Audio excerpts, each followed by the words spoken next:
गुस्ताखी के चक्कर में खान को मार दे, फिर आप ये क्या बातें कर रहे हैं? अब वक्त है, इनकलाब का वक्त है, अब इमरान खान को लाने का वक्त है। ये भुट्टो से बड़ा लीडर मिला है, बाबा जी का इतिहास जैसा लीडर मिला है हमें। उसका एक आर्टिकल, एक ऑटोग्राफ करोड़ों में बिकता है।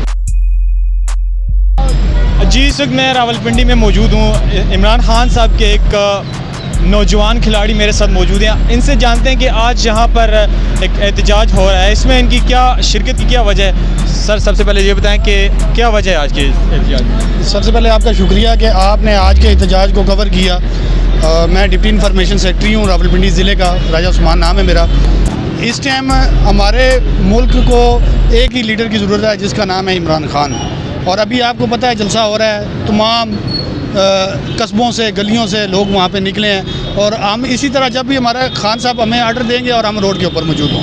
असल में ये हमारे जलसों से खौफजदा हो चुके हैं। अब इनका वक्त बहुत थोड़ा रह गया है। अब इमरान खान का दौर आने लगा है और हम वर्करों का दौर आने लगा है। सर, इमरान खान साहब का 3.5 साल दौरे हुकूमत ख़त्म हुआ है, जिसमें महंगाई बदतरीन हद तक बढ़ी है, करप्शन बढ़ी है, गुर्बत बढ़ी है। नौजवानों के जो 1 करोड़ नौकरियों का वादा किया गया था इमरान खान साहब की तरफ से, वो नहीं पूरा हुआ। तो क्या समझते हैं कौन से ऐसे काम हुए हैं तहरीक इंसाफ की हुकूमत में कि आप जो तहरीक इंसाफ के जो कारकुनान हैं वो दोबारा चाह रहे हैं कि इमरान खान साहब हुकूमत में, तो क्या वजह क्या है इसकी और कौन से ऐसे उनके काम थे जिसकी बिना पर आप कह रहे हैं कि वो दोबारा हुकूमत में? देखिए जी, सबसे पहले तो जब इमरान खान साहब आए हैं तो पहली बात है कि उनको तो पता ही नहीं था कि आगे इन्होंने हमारे मुल्क का कितना सत्यानाश किया हुआ है। मतलब सब कुछ खाली, सब इन्होंने कर्जे लेके मुल्क को डुबोया हुआ था। ठीक है, अब जब इमरान खान साहब आए हैं, मैं आपको एक सिंपल छोटी सी मिसाल देता हूँ कि मैं इमरान साहब को क्यों सपोर्ट करता हूँ। इमरान साहब हक और सच के साथ हैं। इमरान साहब इस मुल्क में रियासत मदीना का जो है वो जो पुराना दौर था वो लाना चाह रहे हैं। और इमरान खान साहब यहाँ पे कानून को, इदारों को सही करना चाह रहे हैं। उसके ऊपर काफ़ी सारा उन्होंने काम किया। बस अभी जब मामला ठीक होने की तरफ आए, महंगाई की आप बात करते हैं, महंगाई आपको पता है पूरी दुनिया में महंगाई है। पेट्रोल महंगा हुआ, डीजल महंगा होता है, तो हमारे मुल्क में माफिया है। हर इंसान क्या करता है, इसी चीज़ को तो ख़त्म करने के लिए इमरान खान को लाया था कि अब देखें, अभी जैसे अब ये आए हैं तो अब इन्होंने कौन सा तीर मार लिया। ये तो कह रहे हैं कि हम तो महंगाई ख़त्म करेंगे। इन्होंने क्या किया है, मुर्गी का रेट आप खुद देख लें किधर चला गया, 570 रुपये तक गया रेट। ठीक है, वो क्यों गया कि वो हमजा शहबाज का बिज़नेस है सारा। ठीक है, इन्होंने किया। इमरान खान साहब ने तो आखिरी टाइम में ऐलान भी कर दिया था कि अब पेट्रोल और डीजल की कीमतें नहीं बढ़ेंगी जब तक बजट नहीं होता, हम ये बोझ सारा उठाएँगे। ठीक है, कर्ज़े कम हुए। इमरान खान ने दूसरे मुल्कों में, दोस्त मुल्कों के पास जाके अपने मुल्क के लिए पैसे मांगे इसकी इकॉनमी को सही करने। अभी तो हमारी मैशियत भी ठीक होना शुरू हो गई। कोरोना जैसा दौर जो था, कोरोना के दौर, मैं खुद टाइगर फोर्स का फोकल पर्सन रहा हूँ, पूरे पिंडी में हमने काम किया है। कोरोना के दौरान हमने लोगों को राशन तकसीम किया। इमरान खान ने इतने मुश्किल टाइम में मुल्क को संभाला है अपनी अच्छी और ग्रेट पॉलिसी के साथ। ठीक है, मैं आपको एक छोटी मिसाल अपने हल्के की देता हूँ। हमारे हल्के के MNA हैं गुलाम सरवर खान, NA59, जहाँ पे मैं उनका इंफॉर्मेशन सेक्रेटरी रह चुका हूँ। उन्होंने पूरे, उनके मुकाबले में कौन था, चौधरी निसार अली खान, जो थाने की सियासत करता था, जो कचहरी की पटवारियों की सियासत करता था, जो इंतकामी कार्रवाइयाँ करता था, जिसको कोई बंदा वोट नहीं देता था तो वो क्लास 4 के मुलाजिम को भी उठा के सिंध में, बलोचिस्तान में फेंक देता था। तो उसने क्या दिया हमें, ना सेहत दी, ना तालीम दी। ठीक है, ना हमारे बुनियादी मसाइल हल हुए। गुलाम सरवर खान साहब ने हल्के में आते ही, इमरान खान साहब के खिलाड़ी हैं, इमरान खान साहब ने टिकट दिया, हमने वोट दिया, हमने जिताया। इमरान खान साहब के बंदे ने आके हल्का NA59 में हॉस्पिटल बनाया। आप जाके देखें, 95% काम। जब कोई बंदा वहाँ पे बीमार होता था, किसी को गोली लग जाती है, किसी का कोई एक्सीडेंट हो जाता है, तो उसको सेंट्रल अस्पताल, सिविल अस्पताल लाने में वो तो रास्ते में मार जाता था। कभी नून वालों ने तो सोचा ही नहीं कि हमने हॉस्पिटल भी देना है। ये बुनियादी सहूलत है जो हमारे हक है, हमें चाहिए। गुलाम सरवर खान साहब ने हॉस्पिटल बनाया। आप जाके देखें, 95% काम कंप्लीट हो चुका है। पानी की स्कीमें हमने दी अपने इलाके में। हमने बिजली के, जो जिन इलाकों में एक दूर दराज में घर है ना, उसको भी हमने बिजली दी है, मैं दिखा सकता हूँ। ठीक है, हमने सेहत 5 डिग्री कॉलेज हमारे हल्के में, देखिए हमारा बैकवर्ड एरिया था ना, वहाँ पे इमरान खान साहब के दौर में ही तो 5 डिग्री कॉलेज मंजूर हुए, जिसमें से 3 के ऊपर काम जारी है। ये काम थे जिसके मैं चाहता हूँ कि इमरान खान की हुकूमत दोबारा आए और हम इस तरह के अच्छे काम करें जो अपने इलाके के लिए, अपनी आवाम के लिए बुनियादी सेहत, गैस, पानी, बिजली, सेहत और तालीम, इसके ऊपर हम काम करें, तब हमारी हुकूमत तरक्की करेगी, हमारे अवाम तरक्की करेगी। वज़ीर इत्तलात मरियम औरंगज़ेब साहिबा का बयान था कि जो इमरान खान ने पेट्रोलियम मसनूआत पर जो सब्सिडी दी हुई थी वो गैर कानूनी थी IMF के साथ जो भी उनकी पॉलिसी थी, जो भी उनके साथ मुआहिदा था, उस पर उन्होंने दस्तखत किए। तो क्या समझते हैं जो मरीम नवाज़ साहिबा कह रही हैं कि जो सब्सिडी है वो गैर कानूनी है, इमरान खान की हुकूमत ने पाकिस्तान की इकनॉमिक्स को बिल्कुल तबाह व बर्बाद किया है, इसकी वजह से आज उनको मुश्किलात का सामना करना पड़ रहा है, तो क्या कहेंगे इस बारे में? कैसे इकानमी तबाह हुई है आप खुद देखें, आपके सामने बहुत सारे सर्वे की बहुत सारी चीज़ों के आपके पास रिपोर्ट्स हैं, ठीक है, सर्वे हुए हैं, अवामी सर्वे हुए हैं। आप सर्वेज में देखें ना कि पाकिस्तान की इकानमी कहाँ तक गई है। कोरोना जैसे माहौल में होते हुए भी पाकिस्तान की इकानमी ऊपर थी, ठीक है। तो ये मरीम नवाज़ लोगों ने तो अभी खुद वो आ गया, अभी वो लोग तो सोच में पड़े हैं, अभी तक तो उनका मुआहदा भी नहीं हुआ। पहले वो मुआहदा तो करें उनके साथ कि हमने करना क्या है। अभी मैं आपको बता रहा हूँ कि इनके दौर में ये पेट्रोल 200 से भी ऊपर जाएगा, क्योंकि इन्होंने अपनी जेबें भरनी है, ये अपना कमीशन लेते हैं, इन्होंने अपना आप सारा कुछ करना है। इमरान खान साहब ने ऐसा कुछ नहीं किया। इमरान खान साहब ने तो अपनी कौम को रिलीफ देने के लिए अपनी हुकूमत के ऊपर बोझ डाला, ठीक है, जिसकी ज़रूरत नहीं थी।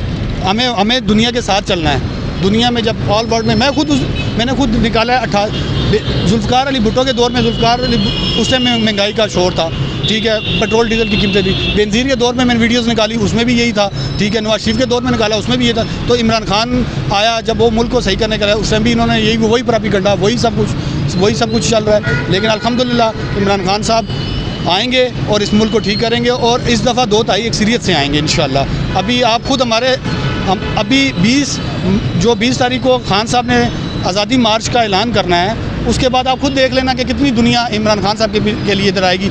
और उस दिन तो कुछ भी नहीं था, जब इमरान खान साहब को उन्होंने हटाया था उस दूसरे दिन यहाँ पे कुछ भी नहीं था, कुछ भी लोग नहीं आए थे।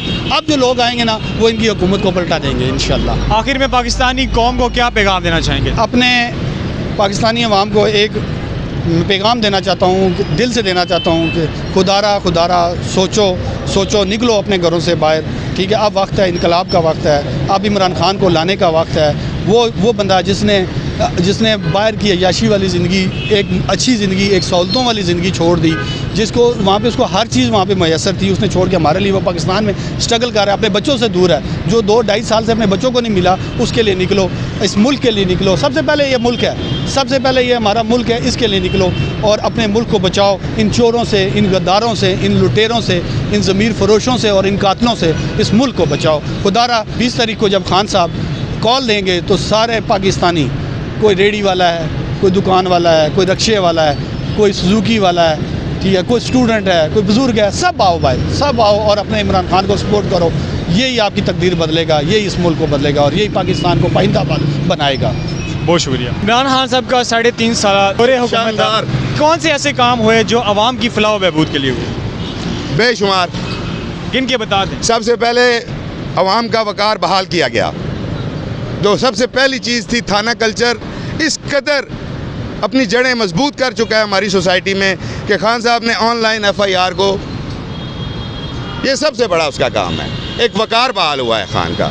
सेहत कार्ड पूरी दुनिया में कोई नहीं देता, बेसिक नेसेसिटी है, वो उसने आपको दिया है, ठीक है। इसके अलावा मुझे खुशी होती है, मेरे बच्चे हर महीने हर हफ्ते 2 से 4 सिपारे में ला के देता हूँ उनको। 20 ऐसी बातें उसने दीन इस्लाम के लिए की हैं कि जो आज तक ना कोई लीडर बोल सका है ना कर सका है, उसकी इम्प्लीमेंट भी हो गई हैं। उसको सरबराही मिली है OIC की, तो उसने क्या किया है, OIC की सरबराही लेने के फ़ौरन बाद इस्लामोफोबिया की करारदाद पेश कर दी है उसने, और किसी ने नहीं की। ये भुट्टो से बड़ा लीडर मिला है, बाबा जी कायदे आज़म जैसा लीडर मिला है हमें, जो हक को हक कहता है, बातिल को बातिल कहता है। उसका एक आर्टिकल, एक ऑटोग्राफ करोड़ों में बिकता है, वो हमारे लिए फ़ाइट कर रहा है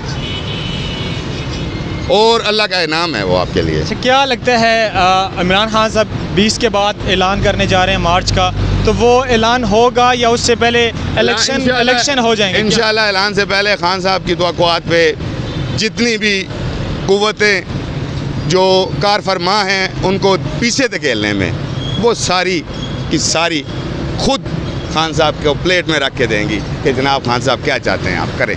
मार्च नहीं होगा, आखिर और अगर मार्च होता भी है तो हमारा मार्च ना खूनी होगा, ना ही हम इंतशार पैदा करेंगे। हम हक के साथ हैं, हम वक़ार चाहते हैं, हकीकी आज़ादी चाहते हैं, हम अपने फ़ैसले ख़ुद करना चाहते हैं। हम नहीं चाहते हमारे फ़ैसले कोई बाहर से दूसरा बंदा करे या वो लोग करें जिनकी इखलाकी कदरें इंतहाई पस्त हो चुकी हैं।